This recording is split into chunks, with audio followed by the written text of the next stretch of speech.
Bill Gates. Các bạn có biết Bill Gates là ai không? Dĩ nhiên là ai cũng biết rồi. Ông là người sáng lập ra Microsoft và là người đứng trong top giàu nhất thế giới trong mấy chục mùa trung thu vừa qua. Nhưng mình tin chắc rằng ít bạn biết đến những bí quyết thành công của ông. Và vì vậy trong video này, mình sẽ chia sẻ 5 bí quyết thành công của Bill Gates. Đặc biệt bạn nào coi đến cuối video, mình sẽ bonus thêm bí quyết thứ 6 để cho bạn gối đầu giường đi ngủ cho đêm nay luôn nha. Cùng xem nha!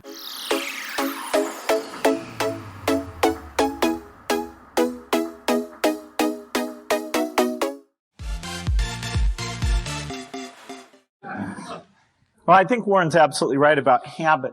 I was lucky enough when I was quite young to have an exposure to computers, which were very expensive and kind of limited in what they could do, but still fascinating. And some friends and I really talked about that and decided that they would change because of a miracle technology of chips into something that everybody could take advantage of. And we really thought writing software was a neat thing. We hired our friends who wrote software. We thought about what the potentials were and really didn't see any limit.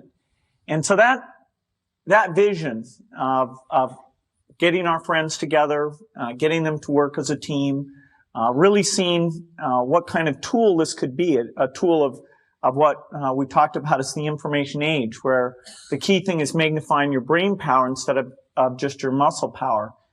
And by pursuing that with a pretty incredible focus and being there at the very beginning of the industry, we were able to build a company that has played a very central role in what's been a pretty big revolution. Now, fortunately, the revolution is still at the beginning. It was 23 years ago when we started the company, but there's no doubt that taking the habits we formed and sticking with those, which would be hard to change, the next 23 years are going to give us a lot more potential and maybe even get us pretty close to that original vision, which was a computer on every desk and in every home. And that's a fun thing to be involved with. Yeah, for me, probably the most important decisions I make are a lot like when I pick what technologies the company's going to bet on. Those are a bit like Warren's, where you really have to be willing to be contrary, to leave some things aside and to go into some places that aren't very hot. If you get outside of that technical realm, I'm super lucky. I have Steve Ballmer, who's now CEO of Microsoft, and we're in each other's offices almost every day. He's more of a business type thinker. I'm more of a technology type thinker, but we a little bit have learned what the other one's going to say over the years, so we can give each other a hard time about the positions we expect.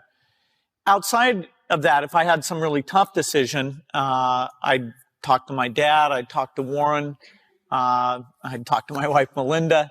So I have enough people that know me and actually know where my judgment isn't its strongest, where I might get overexcited about something or, forget to think about something. And so they're good at correcting, particularly Melinda, good at correcting whatever those blind spots are. And I think it's good to encourage your friends and advisors to really give them that license. I can go to a party and forget to say hello to various people or something. That's a very minor example of my blind spots. Not to the hostess. Well, Melinda would help me do that. Yeah, she would.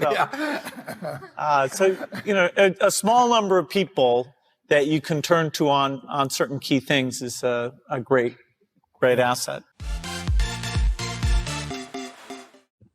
Well, the high technology business is not one where you get to take your future for granted. And there are wonderful companies in this world, companies like Disney or Coca-Cola, who you can say 10 years from now, 20 years from now, they will be on top of their business. I mean, you might not guess their sales exactly, but those are unassailable positions. Whereas Microsoft, if we don't do the right thing in this next year in terms of simplicity, ease of use, someone else will come along and do that. In the next year, it'll probably be speech recognition or visual recognition. So we've got to keep all those smart people and really use that customer feedback. And so thinking of us as somebody with a guaranteed future that underestimates what this business is all about. And the rules that have allowed us to be successful are that we don't take anything for granted. We don't assume that we're in a strong position. We just keep trying to improve what it is we're doing. I think the scariest thing is that the company would become successful enough that it would get complacent, and we'd stop worrying about what we're missing and stop really hiring the very best people or listening to customers as well as we need to. And then missing a turn in the road would become very, very easy. People hold us up to an incredibly high standard now. Whenever analysts ask me, well, aren't you going to earn a lot more profits? I'm saying, no, lower your estimates, please. Yeah, but you just exceeded your estimates for the last time out. And we still want them to lower their estimates. Yeah. No, seriously, I mean, the business is more competitive than they're giving it credit for. And it is a challenge, take our office business, to keep growing that and keep doing new things. So, I don't see any room for complacency here. I do see immense opportunity. I'm Mark Schmitz. I'm a senior actuarial science major. Could you tell us a little bit about your typical workday and how you manage your time to allow for playing Halo 2 and that kind of stuff? Well, I don't get to play much Halo 2. I have to say, when I play with my colleagues at work, I get slaughtered so fast it's unbelievable when I'm on Xbox Live. Project Gotham Racing, I'm a little better at. It's nice to have a job where gaming is a serious pursuit, and we get to think about that and talk about that. And playing around with the latest technology, whether it's new PCs, looking at new software, sitting down with researchers. It's why I think my job is the best. Warren thinks his is the best, but I'm sure I'm right. Anyway, I'm in meetings a lot. My calendar gets very full with those. And then at night, after the kids have gone to bed, I'm on email a great deal. I get messages during the day. That's my chance to give long responses. And then over the weekend, I send a lot of mail as well. I take 2 weeks a year to just go off and read and think, where I'm not interrupted by work or anything else. I'm just solidly trying to think about the future, and people get to send me things to read as part of that so-called Think Week. So it's a nice mix of things. About 25% of the time that I'm out traveling around, meeting with customers, Europe, Asia, and that sort of helps me think, okay, do we have the right priorities? What are people responding well to, and what would they like to see us do better? Yeah, well, the wealth, in effect, is a bunch of, the prosperity comes about through the products that Microsoft turns out. They're changing the lives of millions and millions of people. In the process, you get these eventual claim checks on society's output. These little pieces of paper that I've got in a vault called stock certificates, can be turned in at some point to get goods and services of one sort or another. Basically, the money is going to go in a way that we think will have the most impact, beneficial impact on society, viewed on a global basis, not just on a national or regional basis. It will go, we hope, as intelligently as we can make it go, to change the lives of people all over the world. Now, there's two factors that enter into it. That's the amount you leave or put into charity, and then how efficiently you do it. Bill and Melinda, in my view, they run the largest one, but I would say they also, certainly among all the big ones or anybody that I know about, they run the most efficient one. They have literally said to themselves, how do we use this money to change in a major way for the better the lives of the most people in the world? What could be more rational? So they've combined what I would call head and heart with huge sums of money, and no one's gotten a result, in my view, like they have. Yeah, I think the key point here is that owning, Warren owns a big piece of Berkshire. I own still a measurable piece of Microsoft. That's not consumption. What the limited resources of society you hit those limits as you consume.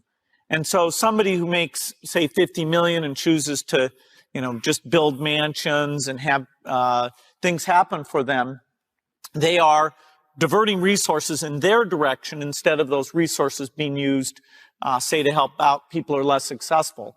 And so, in fact, if you can accumulate some of society's wealth through luck and skill, and then make sure it's used on behalf, that the consumption overwhelmingly goes to the less fortunate, it's a little bit like Robin Hood. You're recycling wealth from that top part back, and it's incumbent on the people, the higher up that list you are, the more, in a sense, there's a responsibility to put not only the wealth but your brain power into those activities. Cảm ơn các bạn đã xem video của mình. Đây là lần đầu tiên mình làm video nên nếu có gì thiếu sót thì mong các bạn bỏ qua nhé. Mình mong có được nhiều đóng góp ý kiến của các bạn vào phần comment để mình có thể làm những video sau thú vị hơn và mang đến cho các bạn nhiều bài học hơn từ những người thành công trên thế giới. Bây giờ chúng ta hãy cùng ôn lại 5 bí quyết thành công của Bill Gates. Thứ nhất, ông theo đuổi đam mê từ lúc trẻ và kiên trì với nó. Thứ hai, ông học hỏi từ những người xung quanh. Thứ ba, ông không ngừng cải tiến hàng ngày. Thứ tư, ông quản lý thời gian hiệu quả. Và thứ năm, ông giúp đỡ những người xung quanh khi trở nên giàu có.